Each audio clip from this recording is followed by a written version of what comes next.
Hello, this is Matt, and today I'm going to be doing a quick tutorial in Unreal Development Kit, showing you how to do normal maps, specular maps, and displacement mapping for tessellation. So the first thing you're going to want to do is start up UDK and make sure you are in DirectX 11 mode. You can do that by going to File and then over here make sure DirectX 11 is checked. You'll have to restart it if you were previously in DirectX 9 mode. So next we'll want to create a new map. I like the nighttime lighting, but you can choose whichever one you want to.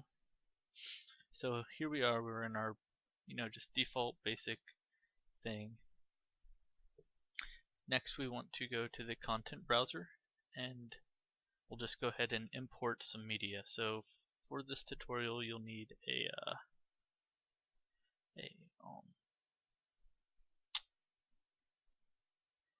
you'll need some textures. You'll need a diffuse, normal, and specular map, as well as a height or displacement map. So I already have some media here. I'm going to be using the rocks, cliffs from a media pack I got a while ago. I'm importing the displacement, height, normal, and specular maps. You just click open and click OK to all. I'll just kind of import everything. It takes a moment. And now we have our four textures. Next we'll have to create a material to be able to use the textures. So you right click and you choose new material. And I'm just going to go ahead and name it rock. And it opens up our material editor. And right now there's nothing here, and these are all just everything that you plug all the textures and values into. So first let's go ahead and we need of course a diffuse texture. So let's go ahead and drag and drop the diffuse texture into there. And this is pretty straightforward. You just come over and drag the diffuse channel and right into the diffuse. And that has our texture, and then you can go ahead and save it. And now we have our basic material, and we can just drag and drop it onto stuff now. And there it is. Nothing fancy at all, just a regular texture. So next, let's go ahead and add a specular map. So we come back to our content browser over here, and we'll go ahead and grab the specular, throw it out here. And now what you can do is you can just drop the specular right onto there. And as you can see, it kind of makes things a little brighter, but not really. You can't really see it. To disable the connection, you just hold down left control and click on it to disable it. But you can kind of see as I'm doing this right here, there's that little bit of shininess. So this isn't really the best way to set up specular, but it's pretty quick, it's pretty easy. You'll start to get a little bit of shine on your levels on the material, but not much. And so let's move this out of the way a little bit. To move it, you just click on the one that you want to select, and you hold down left control, and then you can drag it around to wherever you want to. So let's correctly set up the specular here now. What you'll want to do first is you will need a multiply. So just come up here and type in multiply, then you drag and drop it down here. And let's move these a little bit. And so you want to plug your specular into the A value, and then we will need a constant down here, and its default value is 0, but I like to set it to say 30 or so. And then plug that into the B value, and then plug that into the specular. Now you can see there's a bit more shine. So over here, a tip, you can hold down L and move your mouse around and it moves the light around, so you can kind of see there.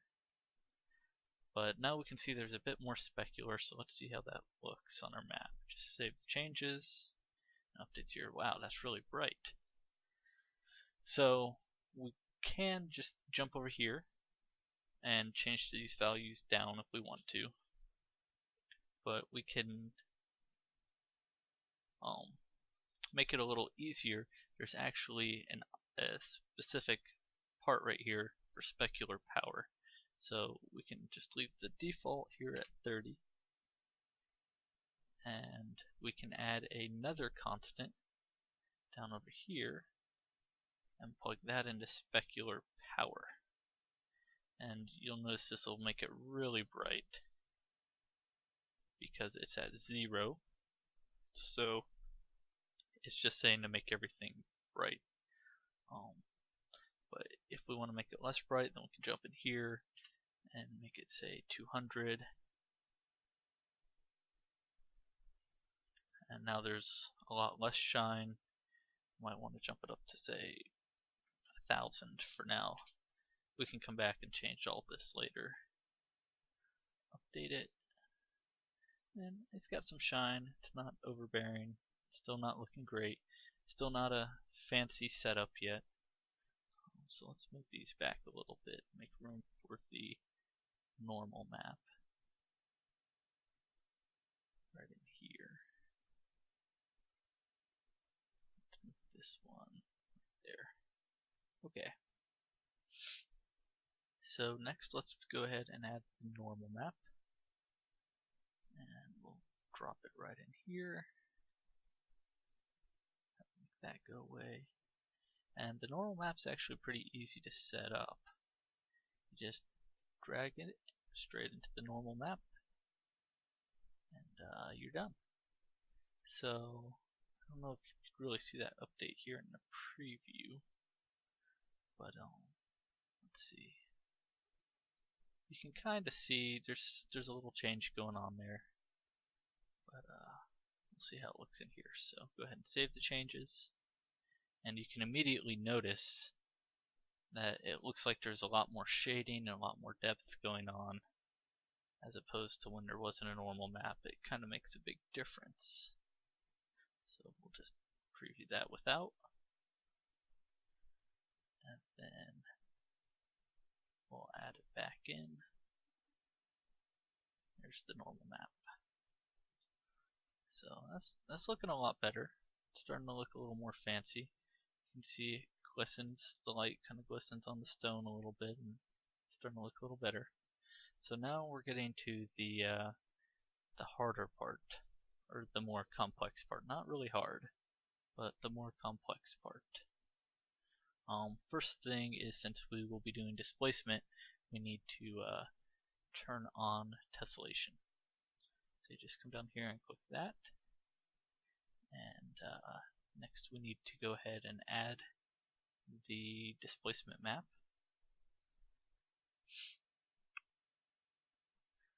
Drop that right in there. And unfortunately, you can't just drag it right into this displacement, world displacement. Like, you'll see a little bit of a change when you do that in the model over here, but it really doesn't tessellate. So there's some things that we have to do to set it up. So to do that, go ahead and get rid of that connection. And the first things we need to do is we need to grab some constant 3 vectors. I'll create one right here. We're actually going to need 2 of these. So move this down, this up right here, this over here.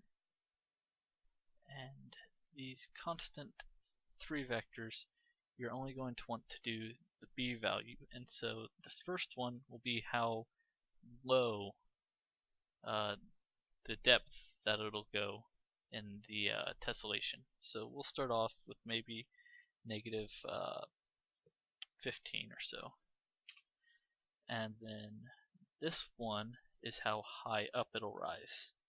So we'll say positive 15. Next we will need a linear interpolate. I'm not sure if I said that right. But you'll want to drag the negative value into the A, the positive value into the B, then your displacement into the alpha. And then next we need a transform, and just drag and drop that over here. And just connect these, and then we can drag and drop this into the world displacement. You can immediately notice the model has started to tessellate here a little bit. So that's a good sign. The next thing you'll notice there's a tessellation multiplier. So we can just go ahead and grab a constant 2 vector and just put in values, say 5 and 5, and drag these into the tessellation multiplier.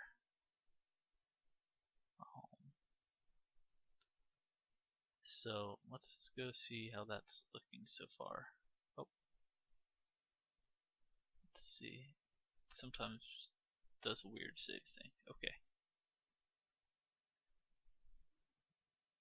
So we might not see too much of a difference because it's kind of on a big surface, but we can see, you know, it's tessellating a little bit.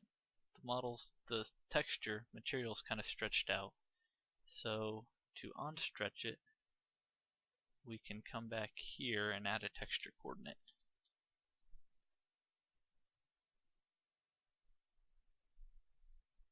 Just drag and drop out there. And let's see. So this is the UV tiling. So how many times you want it to tile on that face. And right now it's at a 1:1, so the whole material is stretched across the entire surface. So let's set it to maybe say 4 by 4.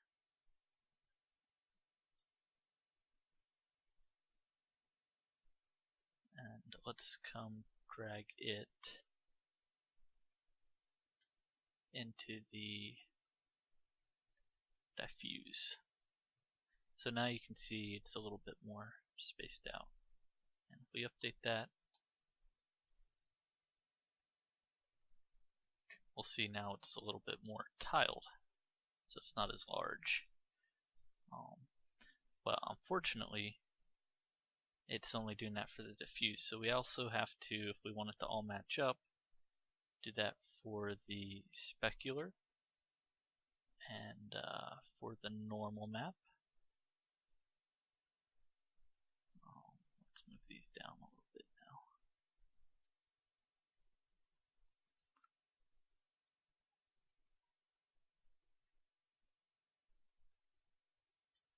And we also have to drag it into the tessellation. So let's come back and update it. And now we can start to see the bricks and everything are starting to tessellate pretty nicely. If we can, they're actually lifted up, they're lifted off. Things are looking pretty good. We get the specular in there, the shading from the normal maps. Things are starting to look pretty nice now.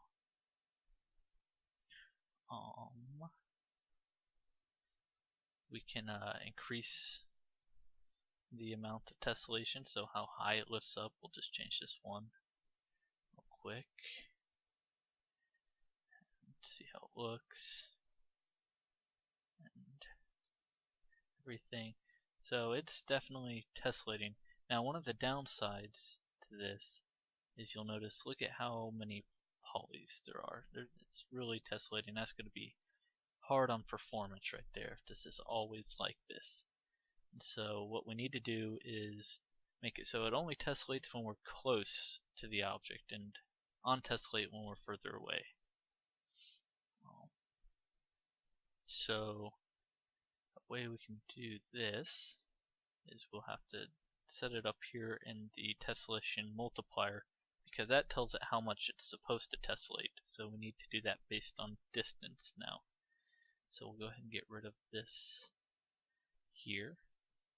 And the first thing we need to do is do a camera ruled position, and then just drag and drop it out here. And then the next thing we'll need is a ruled position.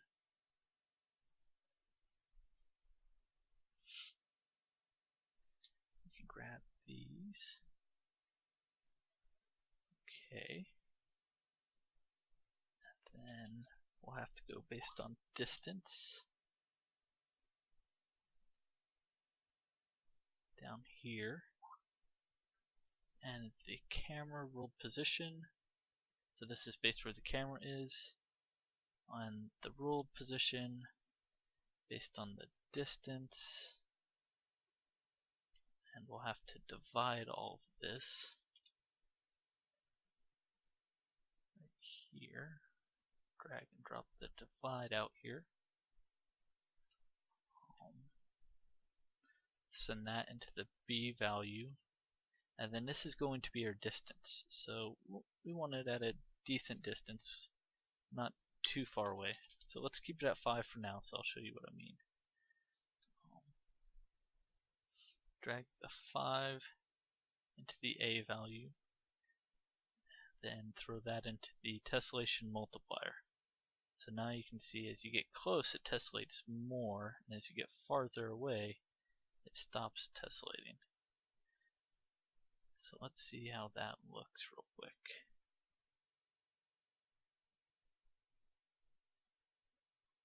So it's not really tessellated at all. Let's go back to this mode. And you'll notice as we get close, it starts to tessellate. But right now the values are pretty low, so you've got to be pretty close for it to tessellate. So let's change these to say like 1,000 by 1,000. Now you'll see as we get further away, but we don't have to be super close for it to still tessellate. So let's do that. Now everything's tessellating. As we get further away, it stops tessellating. Go wireframe, kind of see the effects here. Pretty cool. You can see that it's more tessellated down here than it is back there. As we get further away, it stops tessellating altogether. Becomes perfectly flat. One of the problems you'll see is you see all these cracks appearing as we get close and far and everything. So one of the ways, this isn't perfect, but it certainly helps enable crack-free displacement down here. Like that. Enable some changes.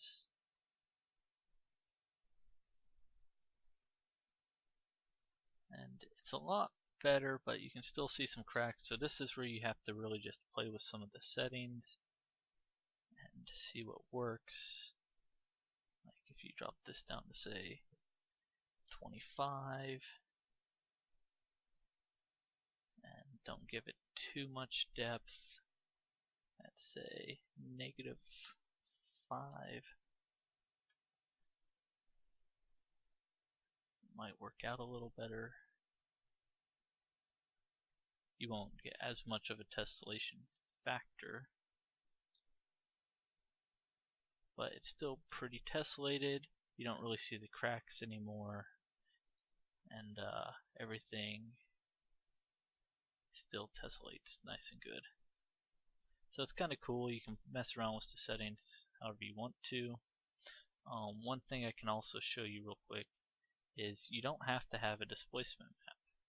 You can actually drag the normal map in there, and this is just kind of a poor man's displacement. It's really not the best, but you can do displacement with the normal map, and it's not as nice. And again, you'll have to kind of tweak the settings to get it how you want to. But you can do it like that. It's definitely preferred to have a displacement map.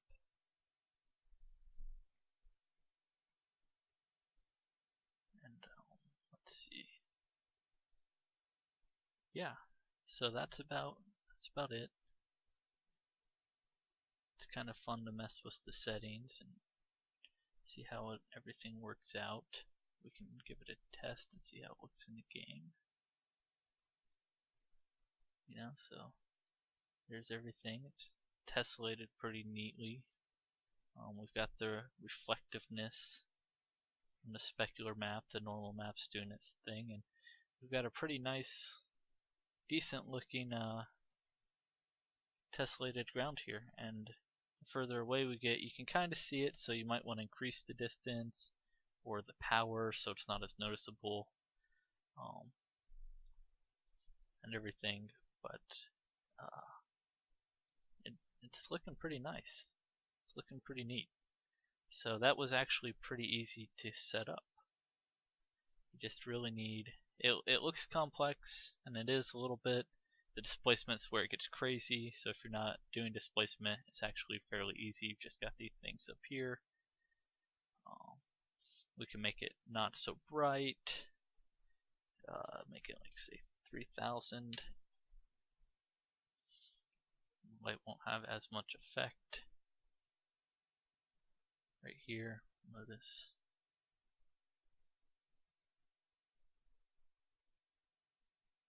A lot of the light just kind of disappeared over there, and now it's just lightly glistening. So yeah, we can make it really, really bright. Here.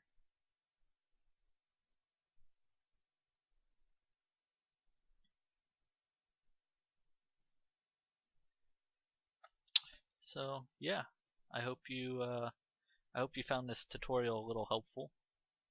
I think it's pretty neat. UDK can do quite a few neat little features, cool things, and they're actually fairly simple to do once you know how to do them.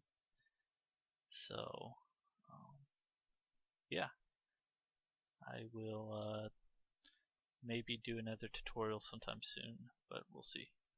Alright.